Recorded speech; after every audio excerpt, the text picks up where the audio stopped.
want to say, well, this is just capitalism in action. No, it isn't. This is greed. This is unadulterated, unbridled greed. California in the 70s was known as California Inc., the most powerful state economy in the country. As California became more prosperous and government grew, at some point government reached a tipping point where instead of being the servant of this giant economy, it became the master, if you will, and that's become the problem in California. California's not a high-tech state, we're a stupid tech state. Whatever problems California has, we can solve it. This is our state, and we should be working hard to change the state for us.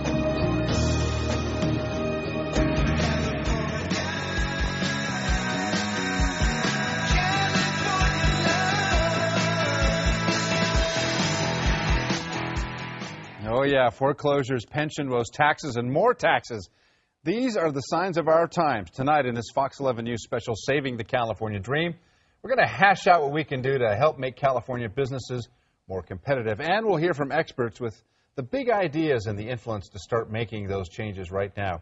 Our series producer, Heidi Kuda, our superstar here, who's been chipping away at these issues for months, joins us now. Heidi? All right, here's what's up. To truly save California, we've got to tackle our housing crises. With 1 out of 4 homeowners underwater, we interviewed activists in the trenches fighting on behalf of all Californians. Have a listen.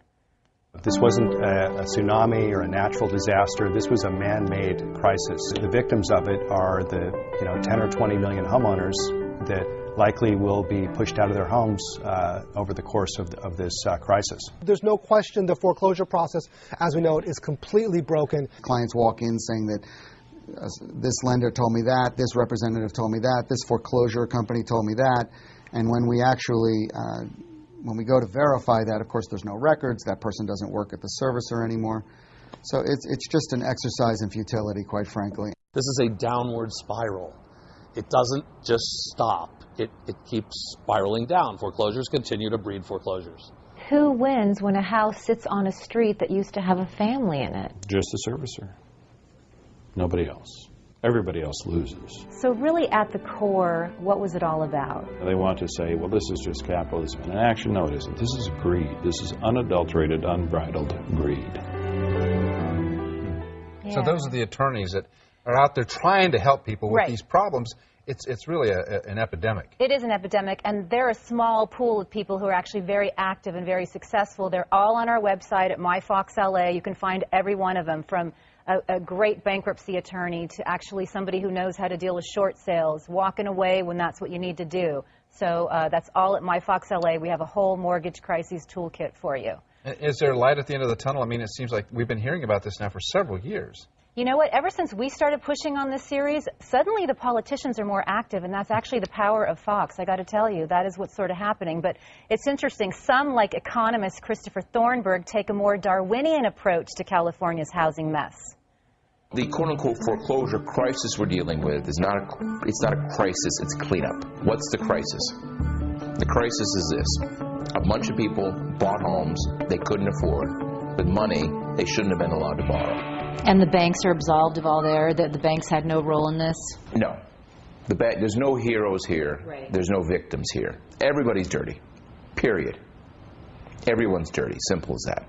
For the large majority of these homeowners who bought homes at inflated prices, and then those prices have collapsed, for them, the best option is foreclosure.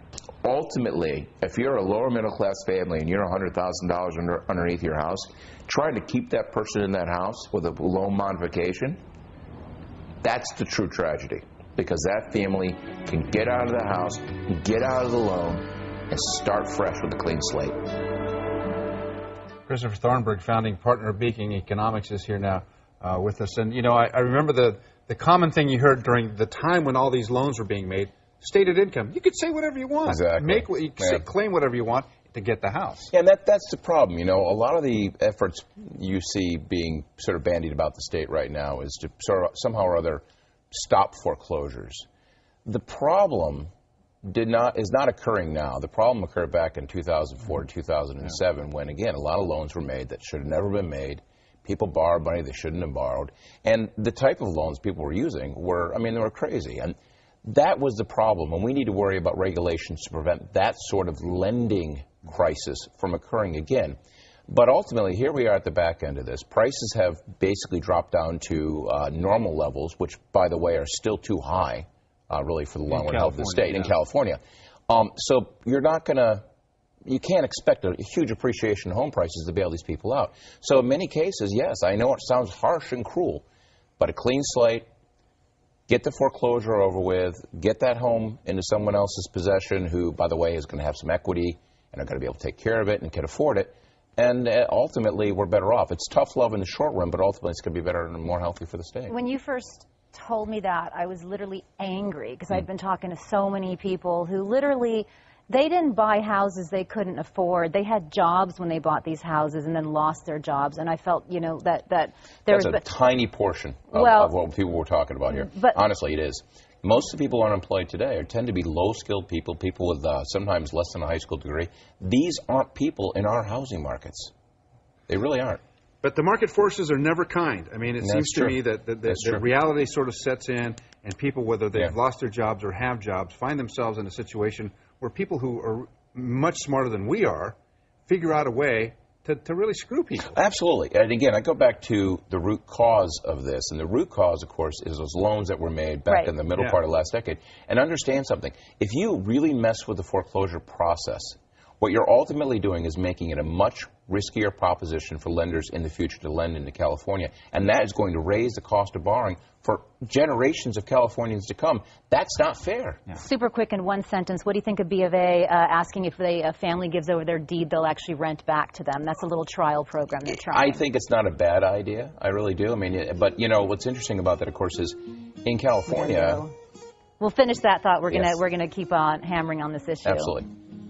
I hear California Dreaming coming up. Oh, it sounds great. All right, so where are we going to go next?